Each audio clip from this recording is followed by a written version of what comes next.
Bonjour à tous, c'est Thomas Zach de Stage Photo Pyrénées et aujourd'hui on va voir ensemble comment se servir du logiciel Dispcal GUI. Donc ce logiciel permet de calibrer les écrans, donc ce qui va être très utile notamment si vous faites de la photo ou de la vidéo. Euh, Pourquoi calibrer un écran? Déjà parce que ça va nous permettre d'avoir les vraies couleurs, donc d'éviter d'avoir par exemple un virage bleu ou orange sur notre écran qui se verra donc sur nos photos. Ben, ensuite, ça va être intéressant aussi pour nos yeux, parce que si vous faites du traitement sur ordinateur pendant plusieurs heures, vos yeux vont se fatiguer et se fatigueront moins si votre écran n'est pas, par exemple, trop bleu, ou trop lumineux, ou trop contrasté. Euh, Bien sûr, l'utilisation première, ça va être surtout d'avoir tous le même calibrage et donc de pouvoir voir tous correctement nos photos, d'avoir un peu une norme. Ça sera utile aussi si vous faites des tirages pour éviter d'avoir des images trop sombres ou des choses comme ça, ce qui peut arriver très souvent quand on n'a pas un écran calibré. Par exemple, les écrans Mac ont tendance à être trop saturés, donc quand vous regardez votre image sur écran Mac, elle a l'air correctement saturée, et en fait quand vous la recevez en tirage, elle ne l'est pas assez, donc c'est très gênant. Donc ce qu'on va faire, c'est utiliser ce logiciel Dispcal GUI, donc qui va nous permettre de calibrer notre écran. Alors c'est un logiciel gratuit qui utilise une base de données, c'est la base Argile. Alors c'est pas très beau comme ça a l'air un peu vieux, mais ça va très bien pour nous. Donc ce que je vais faire, c'est que je l'ai déjà sur mon ordinateur, mais je vais faire comme si je le réinstallais pour vous, pour que vous voyez toute la marche à suivre. Donc déjà on va faire get dispcal GUI, donc pour Windows. Bien sûr, si vous n'avez pas de Windows, si vous avez un Mac ou n'importe quoi, bah, choisissez correctement pour votre ordinateur. Ensuite, là, mon téléchargement va commencer et il va arriver normalement sur mon bureau. On voit que le serveur n'est pas très rapide parce que j'ai la fibre, donc ça devrait être quasiment instantané, hein, 16 mégas. En même temps, on va télécharger donc la version d'Argile pour notre ordinateur. Donc c'est un Microsoft Windows en 64 bits. Je précise que je l'ai testé sur Windows 7 et sur Windows 8, donc là je suis sur Windows 8, et que ça marche parfaitement sur les deux. Donc voilà, on va attendre que les téléchargements soient finis et je vous reprends dès que c'est fini. Et voilà, les téléchargements sont terminés, donc j'ai double-cliqué sur l'installation. Là, Windows me dit que c'est une application non reconnue. Pour passer au travers de ça, donc j'ai cliqué sur plus d'informations et exécuter quand même. Il n'y a aucun risque avec ce logiciel, c'est un logiciel très connu, hein, donc il y aura vraiment aucun souci. Donc après c'est un installateur classique, donc suivant, j'accepte les termes de contrat de licence, sinon de toute façon ça marche pas. Le dossier destination ça va être celui-ci, donc c'est mon disque dur, Program Files, Dispcal GUI, retenez-le bien parce que ça pourrait être utile pour plus tard. Donc j'appuie ensuite sur suivant. L'assistant va créer un menu, un dossier dans le menu démarrer, sauf qu'il n'y a pas de menu démarrer, je suis avec Windows 8. C'est pas grave, j'appuie quand même sur suivant. Je vais créer une icône sur le bureau parce qu'aujourd'hui ça va être pratique. On peut aussi en créer une dans la barre de lancement, mais ça sera pas vraiment pratique vu qu'on s'en sert peut-être une fois tous les mois de ce logiciel, donc c'est pas vraiment utile. Ensuite, je vais utiliser, là c'est, vous pouvez étalonner votre ordinateur, votre écran, soit via l'assistant de l'ordinateur qui est pas top, soit via d'autres choses comme par exemple la Dispcal GUI. Donc là, je vais utiliser du Dispcal GUI à l'ouverture de l'ordinateur. Je fais suivant, je fais ensuite installer et mon logiciel s'installe.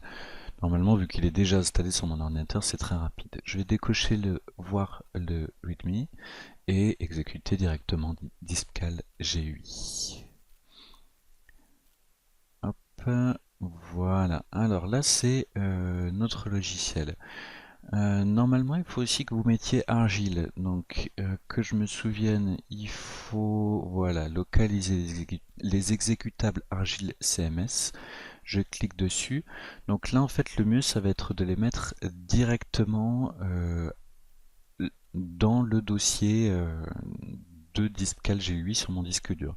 Donc pour faire ça, je vais aller sur donc, mon disque local C, Programme Files x86 et Dispcal G8, donc là où on était. Et vous voyez que là je l'ai déjà Argile. Donc il se trouve que moi je l'avais déjà, mais sinon pour le faire, vous aurez besoin si vous êtes sur Windows 8, il n'y aura rien à faire. Si vous êtes sur Windows 7 ou inférieur, vous aurez besoin d'un petit logiciel, c'est WinRAR. Donc c'est un logiciel que normalement tout le monde est censé avoir sur son ordinateur, qui permet donc d'extraire les fichiers qu'il y a dans cette archive. Donc ça va être très pratique parce qu'une archive en fait ça permet d'avoir plusieurs dossiers dans un seul fichier. Et donc c'est très pratique. Là j'ai mon argile ici et en fait ce que j'ai là ça va être voilà ce que j'ai ici. Donc vous pouvez voir c'est exactement la même chose. Si vous avez Windows 8 vous pouvez directement l'ouvrir et le cliquer glisser dans le dossier donc, que vous aurez appelé argile. Sinon il faudra utiliser WinRAR. Donc là pareil vous entrez dans l'archive WinRAR et vous le glissez sur votre dossier argile. Une fois que c'est fait vous pouvez fermer et vous pouvez même supprimer ça de votre bureau. Ensuite, il faut bien sûr le trouver. Donc, on va fermer ça, on va reprendre du début. Donc, fichier, localiser les exécutables. Et donc, on va aller dans ce PC, disque local C, Programme Files x86. Dispcal G8, Argile V1.6.2 et voilà, normalement quand on sélectionne ici, on fait OK. Ah maintenant, oui, il faut choisir le dossier, il me semble bin. Voilà. Et là normalement ça marche, vous allez pouvoir utiliser donc votre logiciel Dispcal G8. Voilà, donc on a enfin notre logiciel pour calibrer notre écran. Alors, donc on va partir du début. Donc, réglage, je vais le mettre sur courant. D'habitude, j'ai mes réglages à moi. Bien sûr, là ça va pas être intéressant. On va prendre plutôt des réglages courants et je vais vous montrer tout ce qu'il y a à faire. Alors, périphérique d'affichage. Donc, je choisis mon périphérique. Là, il se trouve que c'est mon écran de télévision. Parce qu'aujourd'hui, je vais calibrer cet écran-là, mais ça marche bien sûr avec d'autres écrans.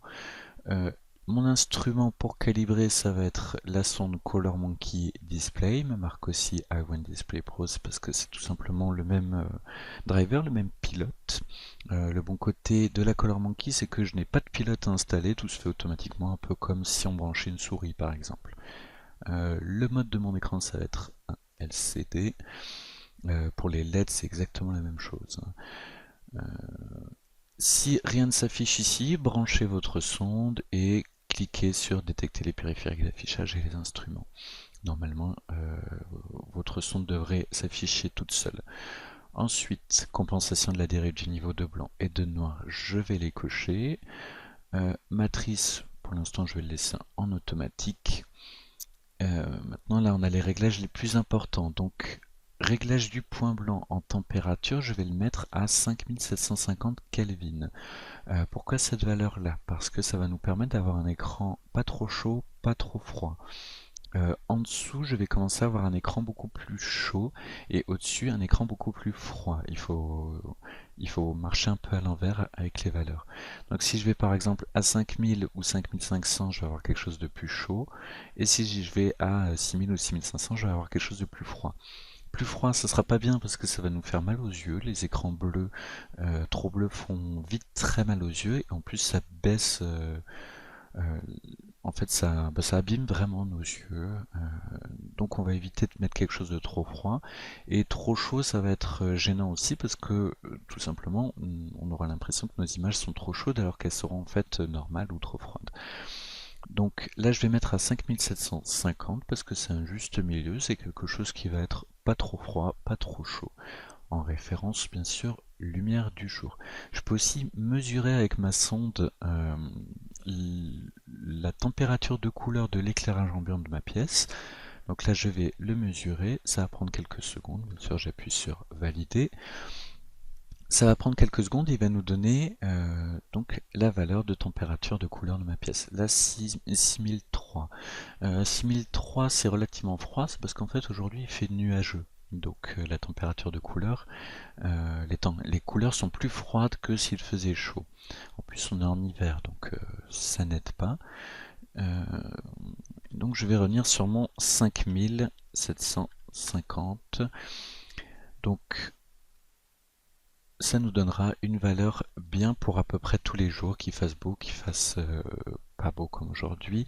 Et aussi, ça sera bien avec un éclairage, un mauvais éclairage, par exemple des ampoules tungstène ou des néons. Donc ça serait une bonne base. Ensuite, niveau de blanc, ça va être en fait grosso modo la luminosité de notre écran. Donc là, on va le mettre à 120. Au-dessus, ça sera beaucoup trop lumineux, ça va commencer à abîmer les yeux.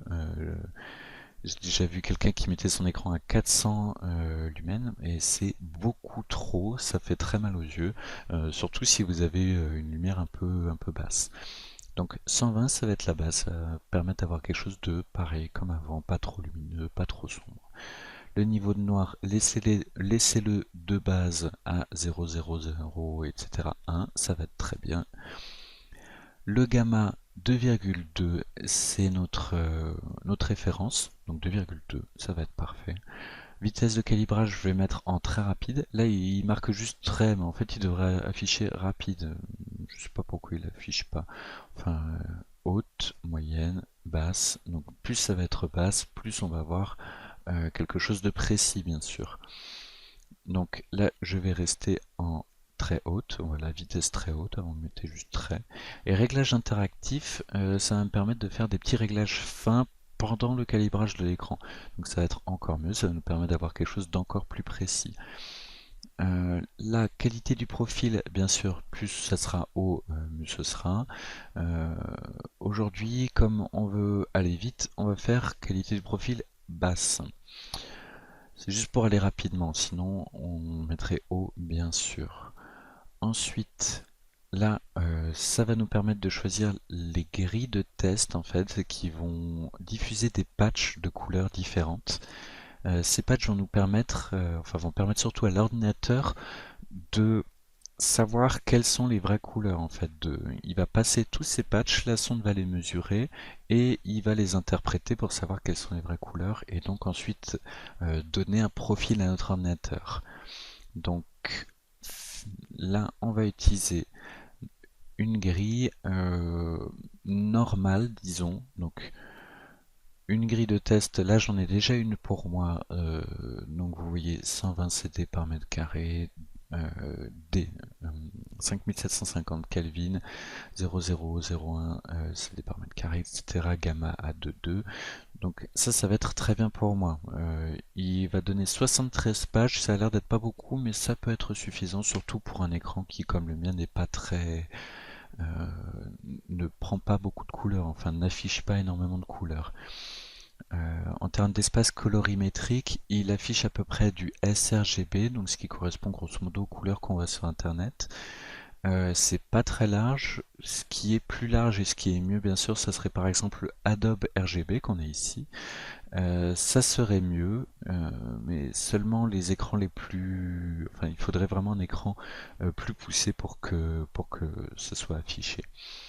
Donc là, on va rester dans quelque chose de relativement rapide. De toute façon, le but, c'est pas de faire quelque chose qui dure 2 heures, c'est juste de vous montrer comment le logiciel fonctionne. Là, le nom du profil, donc il va me le nommer directement et moi ça me permettra de m'y retrouver. Par exemple, il me dit que ça va être le profil qui sera fait le 10 février 2014 à 120 CD par mètre carré, 5750 Kelvin, 001 CD par mètre carré, gamma de 2, VF pour very fast, donc très rapide, qualité de profil fast, donc qualité basse. Avec ce fichier de test, donc le 3 fois curve plus mtx.ti3, enfin ça on s'en moque un peu. Et voilà, normalement on a tout, là ça va suffire pour calibrer mon écran. Donc c'est parti pour le calibrage. Donc là on va cliquer sur calibrer et caractériser. Pourquoi calibrer et caractériser? Parce que ça va aussi nous donner notre profil. Donc là vous n'allez pas le voir, mais je vais mettre ma sonde sur mon écran. Donc je la mets directement en mode mesure. Si vous connaissez la sonde, vous savez qu'il y a aussi un mode diffuseur, mais là ça va pas être utile. Donc en mode mesure, vous pouvez pas le voir, mais je suis en train de mettre ma sonde sur l'écran, à peu près au centre donc de notre appareil de mesure. Je fais commencer la mesure. Voilà. Et donc là, vous pouvez pas le voir non plus, mais d'un coup, mes couleurs ont changé. Parce qu'il remet les réglages de base pour pouvoir ensuite faire le profil. Donc, je vais cliquer sur commencer la mesure parce que ça va me permettre de faire donc mon réglage interactif. Donc on attend un peu, il passe plusieurs patchs. Et voilà, donc là il nous donne par exemple le niveau de luminosité de notre écran, ce qui va être très intéressant parce que ça va nous permettre de savoir exactement euh, quelle est la bonne luminosité pour notre écran. Donc pas trop sombre et pas trop lumineux non plus. Donc là actuellement on est à 114 lumens, il va falloir aller jusqu'à 120. Donc ça en fait tout simplement on va utiliser les réglages de notre écran. Donc moi ça va être avec ma télécommande, sinon la plupart du temps il y a des écrans, enfin il y a des boutons sur le bord de l'écran qui vous permettent de régler directement la luminosité. Ensuite ça, n'y touchez pas, le mieux en fait c'est de laisser faire l'ordinateur parce que sinon vous aurez vite des réglages bizarres. Une fois que c'est bon, une fois que c'est réglé, vous pouvez cliquer sur arrêter la mesure et poursuivre le calibrage. Donc là il va me créer un profil. Et donc vous allez voir qu'il va passer toute une série de patchs. Rassurez-vous, vous pouvez continuer à utiliser l'ordinateur pendant ce temps. Par exemple, si j'ouvre voilà, euh, mon Google Chrome, je peux continuer à utiliser l'écran. C'est juste que cette partie-là ne s'affichera pas. Euh, donc c'est tant mieux. Alors bien sûr, ça va pas être super pratique. C'est vraiment juste pour dépanner. Je vous conseille de laisser l'ordinateur et de revenir plus tard. Donc, hop, on va fermer ça si j'y arrive, voilà. Donc on va laisser faire le calibrage et je vous reprends tout à fait à la fin. Et voilà, le logiciel a fini de créer le profil pour mon écran. Donc j'ai un petit menu qui s'est ouvert ici à peu près un quart d'heure plus tard. Sachez que si vous utilisez une vitesse de calibrage plus faible et une qualité de profil plus élevée, ça risque de prendre beaucoup plus de temps. Donc là, je peux enlever l'aperçu et le remettre pour me donner une idée de ce qu'il y avait avant. Alors bien sûr, chez vous, ça donnera pas grand chose, étant donné que vous pouvez pas voir le calibrage de mon écran, mais ça vous fera grosso modo un avant-après en fait. Afficher l'information du profil, donc ça c'est ce que je vous disais tout à l'heure, donc concernant l'espace colorimétrique. Donc en pointillé ici, on a le sRGB, donc grosso modo ce qu'on voit sur internet. Le Adobe RVB ici plus large, quoique voilà l'Adobe RVB je peux vous montrer, voilà il est en pointillé ici, donc plus large, on voit qu'il offre par exemple plus de détails dans les verts, donc ça va être très intéressant si vous faites de la photo de nature bien sûr. Ça donnera aussi souvent des meilleurs rendus sur la peau et ce genre de choses, si vous faites du portrait. Donc là je reviens à sRGB et donc je vois que le profil est légèrement supérieur au sRGB. Donc c'est à dire que là mon écran va diffuser ces couleurs là, donc ce profil là qui est donc légèrement supérieur au sRGB et en même temps légèrement inférieur au Adobe RGB.